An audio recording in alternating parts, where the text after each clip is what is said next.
ನಮ್ಮ ಮೆದುಳಲ್ಲಿ ಪ್ರಿಫ್ರಾಂಟಲ್ ಕಾರ್ಟೆಕ್ಸ್ ಮೆದುಳಿನ ಮುಂಭಾಗದಲ್ಲಿ ಒಂದು ಡೆವಲಪ್ ಆಗುವ ಒಂದು ಭಾಗ ಇರುತ್ತೆ ಪ್ರಿಫ್ರಾಂಟಲ್ ಕಾರ್ಟೆಕ್ಸ್ ಅಂತ.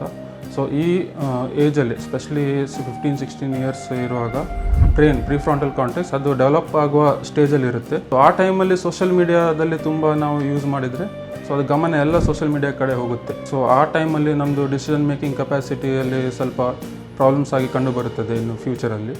ಸೆಕೆಂಡ್ ಒನ್ ಏನಾಗಿದೆ ಅಂದರೆ ಅವಲಂಬನೆ ಜಾಸ್ತಿ ಆಗುತ್ತೆ ಸೋಷಿಯಲ್ ಮೀಡಿಯಾದಲ್ಲಿ. ಫಾರ್ ಎಕ್ಸಾಂಪಲ್ ತುಂಬ ಲೈಕ್ಸ್ ಬರುತ್ತೆ, ತುಂಬ ಕಮೆಂಟ್ಸ್ ಎಲ್ಲ ನೋಡ್ತೀರಿ, ಪ್ಲಸ್ ಈ ಆಲ್ಗೊರಿದಮ್ ನಮ್ಮ ಪ್ರಕಾರ ಈ ಕಸ್ಟಮೈಸ್ಡ್ ಆಗಿ ಸೆಟ್ ಮಾಡಿರ್ತಾರೆ.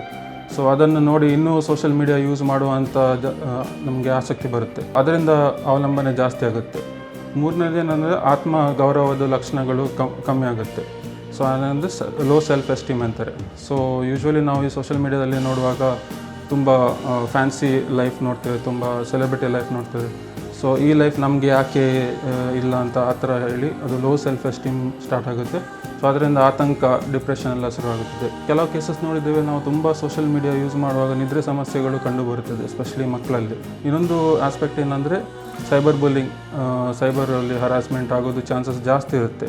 ಸೊ ಈ ಸೈಬರ್ ಹರಾಸ್ಮೆಂಟ್ ಹಾಗೂ ಸೈಬರ್ ಬುಲ್ಲಿಂಗಲ್ಲಿ ಜಾಸ್ತಿ ಆದರೆ ಅದರಿಂದ ಸಹ ಮಾನಸಿಕದು ತೊಂದರೆಗಳು ಉಂಟು ಬರುತ್ತದೆ. ಸಡನ್ನಾಗಿ ಅನೌನ್ಸ್ಮೆಂಟ್ ಆದ ನಂತರ ನಾವು ರಿಯಾಕ್ಷನ್ಸ್ ನೋಡಬೇಕು, ಪಬ್ಲಿಕ್ ರಿಯಾಕ್ಷನ್ಸ್ ಅಥವಾ ಆ ಪರ್ಟಿಕ್ಯುಲರ್ ಪಾಪ್ಯುಲೇಷನ್ದು ರಿಯಾಕ್ಷನ್ಸ್ ನೋಡಿ ಅದರ ಮೇಲೆ ಅದನ್ನು ನಾವು ಸ್ಟಡಿ ಮಾಡಿ ಮತ್ತೆ ಒಪಿನಿಯನನ್ನು ಕೊಡಬೇಕು.